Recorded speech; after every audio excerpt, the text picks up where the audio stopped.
रामेश किसानपुर का एक गरीब किसान है।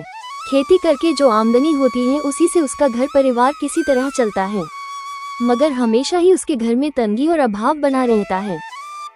घर में खाने को ना हो तो अलग बात है, लेकिन अगर तन पर कपड़े ही ना हो तो लोग क्या कहेंगे। घर में खाने को है या नहीं ये तो कोई देखने नहीं आता, लेकिन कपड़े सबको दिखते हैं। ओहो, तो क्या करूं सीता बताओ।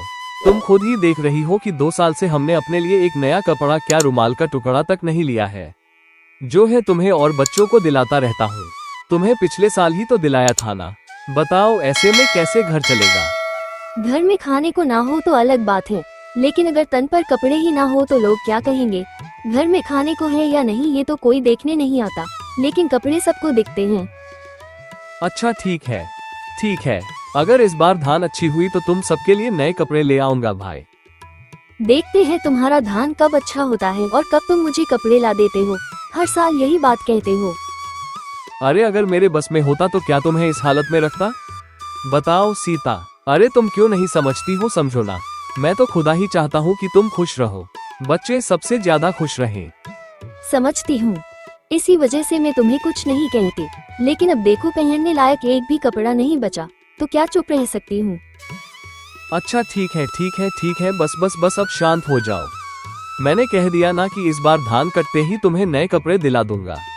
अच्छा चलो अब अंदर चलो, कुछ खा लो। ठीक है, हाँ चलो ठीक है।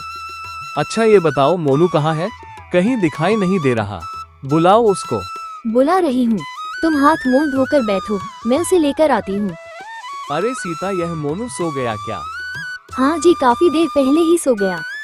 अरे क्या कहूँ, बेटे को अच्छे से बड़ा ही नहीं कर पा रहा हूँ सीता।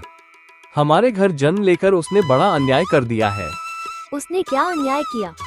बेचारे की किस्मत के साथ अन्याय हो गया।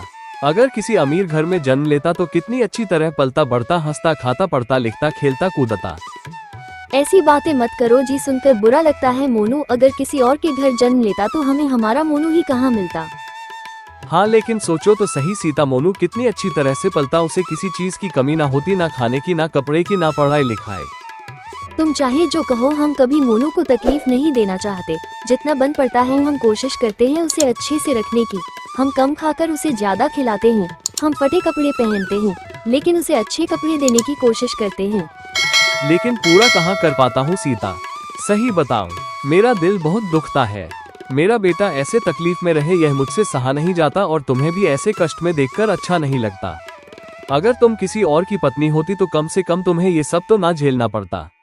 बताओ, तुम बताओ क्यों मेरे साथ रह गई तुम। बोलो ना, क्यों रह गई तुम। चुप रहो, शादी के बाद से यही एक ही बात सुन सुनकर मेरे कान पक गए हैं। अगर मुझे जाना होता तो बहुत पहले चली जाती, अब जाकर क्या करूंगी। अरे नाराज ना हो, मैं तो तुम्हारे भले के लिए कह रहा था, अब बुरा थोड़ी ही कह रहा था। गुस्सा काहे हो रही हो। मैं तुम्हारे घर में ही अच्छी हूँ, चाहे फटे कपड़े पहनूं पर अच्छी हूँ। जब अपने प्रिय इंसान के साथ रहो तो फटे कपड़ों में भी सुकून मिलता है, समझे।